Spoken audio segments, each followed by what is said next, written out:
Salut à tous. Alors que vous soyez randonneur ou voyageur, si vous avez l'intention de faire l'acquisition d'un drone à emmener partout avec vous, cette vidéo est faite pour vous.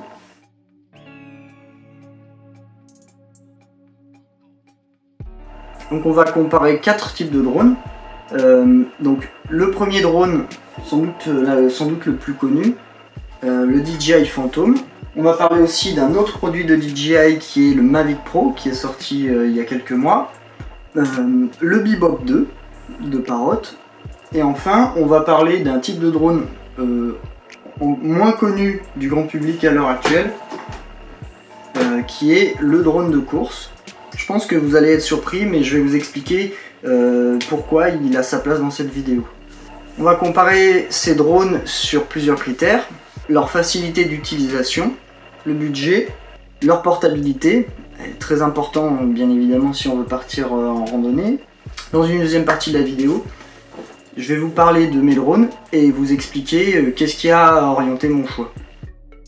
Alors, le Parrot Bebop 2, donc c'est un drone qu'on trouve aux alentours de 400 €. Avec le pack de base, c'est un drone qui se contrôle uniquement avec le smartphone.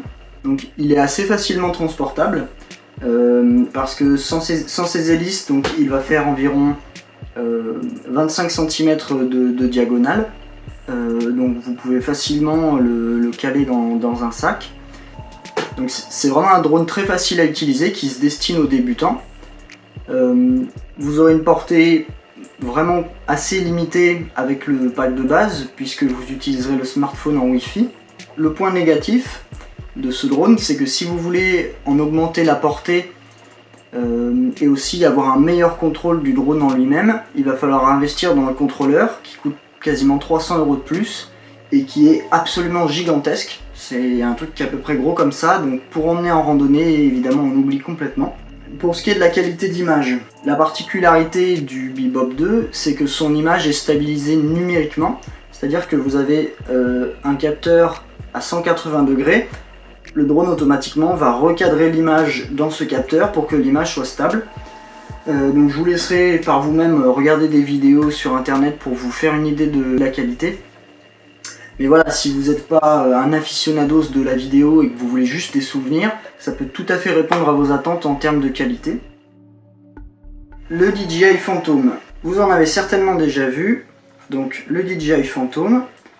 La gamme des DJI Phantom s'étend environ de 500 € pour le DJI Phantom 3 standard, donc qui est leur entrée de gamme, jusqu'à 1500 € pour le Phantom 4 professionnel ou quelque chose comme ça. Donc vous avez vraiment une grande gamme de tarifs. Qu'est-ce qui va les différencier? Ça va être la qualité d'image, une portée plus ou moins grande. Sur les modèles plus haut de gamme, vous allez avoir des fonctions d'évitement d'obstacles, etc. Enfin voilà, je ne vais pas vous faire un détail de toutes les spécifications, je veux juste vous parler de ce type de drone en général. Donc ces drones là sont tous munis en fait d'une caméra qui est stabilisée par une nacelle, donc c'est une stabilisation mécanique. Ce qui en a fait un des drones les plus populaires,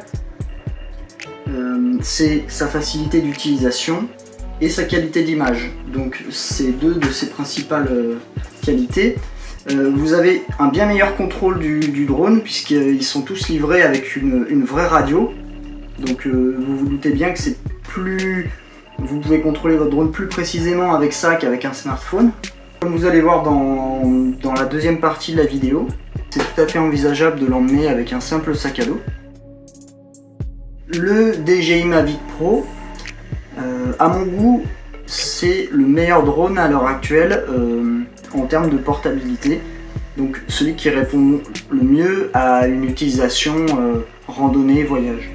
À condition bien évidemment d'en avoir le budget, puisque le tarif d'entrée pour cet appareil est de 1200 €. La qualité d'image est vraiment excellente. En ce qui concerne la facilité d'utilisation, comme on est aussi sur un produit de DJI, c'est vraiment quelque chose qui va être très accessible, très facile à prendre en main. Le dernier type de drone dont je voulais vous parler, c'est les drones de course. Alors, c'est un monde complètement à part, je vais vous expliquer pourquoi. Alors, ce qui caractérise un drone de prise de vue, c'est le fait qu'il est entièrement assisté, c'est-à-dire il va être stabilisé par GPS avec un altimètre, la caméra est stabilisée, donc c'est quelque chose de très facile à piloter, qui fait de très belles images, mais qui n'est pas spécialement amusant à piloter, faut se le dire. Alors que ça en fait c'est complètement l'opposé, c'est-à-dire que c'est pas du tout assisté, donc vous avez le plein contrôle en fait de la machine. C'est très amusant à piloter, ça va très vite, ça peut taper facilement les 100 km/h. Pourquoi est-ce que je trouve qu'il a quand même sa place dans cette vidéo? Si vous vous fichez de ramener des belles images mais que vous avez envie quand vous arrivez quelque part de découvrir du ciel, de vous amuser, ce drone est vraiment fait pour ça. Donc le budget total pour s'équiper avec ce type de matériel est d'environ 600 € pour débuter. Pour ce qui est de la portabilité, là comme vous le voyez, si j'enlève les hélices, c'est vraiment tout petit, donc on n'a pas de problème à le transporter. Alors le plus souvent ce type de drone se pilote en utilisant un masque dans lequel vous allez avoir votre retour vidéo. Donc c'est vraiment le type de drone qui vous procure la meilleure expérience d'immersion.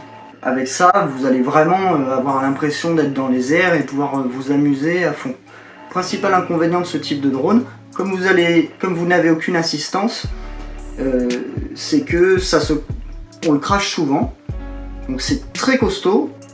Les conséquences d'un crash sont pas aussi graves que sur un drone de prise de vue, parce que comme on a un châssis en carbone qui est assez résistant, le crash n'entraîne pas automatiquement la destruction du drone, mais vous avez souvent des petites réparations à faire. Il n'est pas toujours en ordre de marche quand vous voulez, etc. Donc je vais vous parler un petit peu de mes drones et vous expliquer pourquoi je les ai choisis. Donc dans un premier temps, moi j'ai commencé par des drones de course, voilà, purement et simplement pour m'amuser. Évidemment on peut filmer avec une caméra HD pour ramener un petit peu des images, qui peuvent être sympas dans certains cas, mais on peut pas faire tout ce qu'on veut. On peut difficilement faire du vol stationnaire, etc. Donc dans l'optique vraiment de ramener de belles images stables, etc. Donc j'ai fait l'acquisition du Phantom 3 4K. Par rapport à ce que je vous ai dit tout à l'heure, pourquoi le Phantom 3 et pourquoi pas le Mavic Pro? Eh bien tout simplement parce que celui-ci m'a coûté moins du double du prix du Mavic.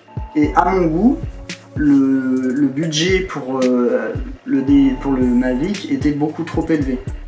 Parce que ce qu'il faut garder à l'esprit quand on achète un drone, c'est qu'un drone ça vole, donc potentiellement ça peut revenir au sol, c'est-à-dire se cracher, et potentiellement ça peut se perdre aussi, donc ça veut dire qu'avec le Mavic vous avez 1200 € dans les airs qui peuvent en cas de pépin s'évaporer dans la nature.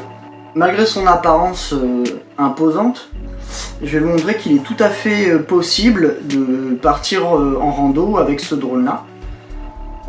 Alors il y a beaucoup de personnes optent pour la solution sac de protection spécifique. C'est des sacs avec lesquels on ressemble plutôt à une tortue.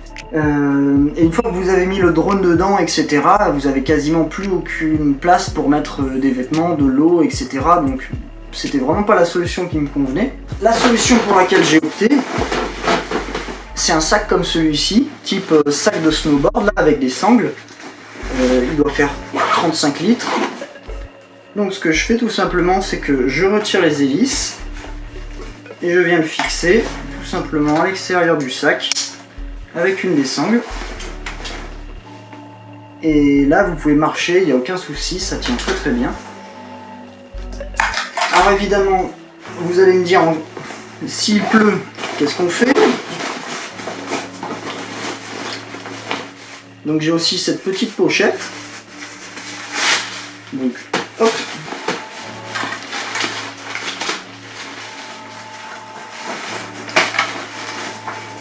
Voilà, vous avez compris l'idée.